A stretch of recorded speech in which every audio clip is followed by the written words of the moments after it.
Show താരം ജിൻഡോക്കെതിരെ മോഷണക്കുറ്റത്തിന് കേസെടുത്തു. ലീസിന് നൽകിയ ജിമ്മിൽ കയറി വിലപ്പെട്ട രേഖകളും 10,000 രൂപയും ജിൻഡോ മോഷ്ടിച്ചു എന്നാണ് പരാതി. ജിൻഡോ ജിമ്മിൽ കയറുന്നതിന്റെ CCTV ദൃശ്യങ്ങൾ പുറത്തുവന്നു. ഇന്നലെ പുലർച്ചെ 1:50 കൊച്ചി വെണ്ണലയിലുള്ള ജിമ്മിൽ കയറിയാണ് ജിൻഡോ രേഖകളും പണവും എടുത്തത്. തുടർന്ന് ജിൻഡോയിൽ നിന്നും ജിം ഏറ്റെടുത്ത് നടത്തുന്ന യുവതി പാലാരിവട്ടം പോലീസിൽ പരാതി നൽകുകയായിരുന്നു. ജിൻഡോ ജിമ്മിൽ കയറുന്നതിന്റെ CCTV ദൃശ്യങ്ങൾ സഹിതമായിരുന്നു പരാതി. തുടർന്നാണ് ജിൻഡോക്കെതിരെ പോലീസ് കേസെടുത്തത്.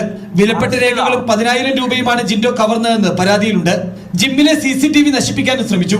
ഡ്യൂപ്ലിക്കേറ്റ് താക്കോൽ ഉപയോഗിച്ചാണ് ജിൻഡോ ജിം തുറന്നത്. റിയാലിറ്റി ഷോ താരമായ ജിൻഡോ ഇതാദ്യമായല്ല വിവാദങ്ങളിൽ ഉൾപ്പെടുന്നത്. ആലപ്പുഴയിലെ ഹൈബ്രിഡ് കഞ്ചാവ് കേസിൽ ഇയാളെ എക്സൈസ് ചോദ്യം ചെയ്തിരുന്നു. കഞ്ചാവ് കേസിൽ പിടിയിലായ തസ്ലീമയ്ക്ക് ജിൻഡോയുമായി സാമ്പത്തിക ഇടപാടുകളുണ്ടെന്ന് കണ്ടെത്തിയതിനെ തുടർന്നായിരുന്നു ചോദ്യം ചെയ്യൽ. ന്യൂസുകാർ പറയുന്നത് നോക്കണ്ട, എനക്കറിയില്ല. ഇതെല്ലാം തട്ടിപ്പൊട്ടി വിടുന്നതായിരിക്കും. നോക്കണം, ഇതിന്റെ ശരിക്കുള്ള സത്യാവസ്ഥ അറിഞ്ഞിട്ട് മാത്രം ഇതാക്കുക.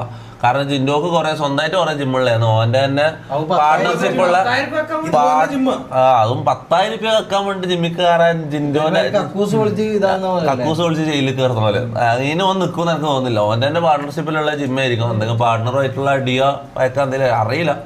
എന്തായാലും സത്യാവസ്ഥ വന്നിട്ട് മാത്രം നമുക്ക് അതിനെ കുറിച്ച് റിയാക്ട് ചെയ്യാം. നോക്കാം. എനിവേസ്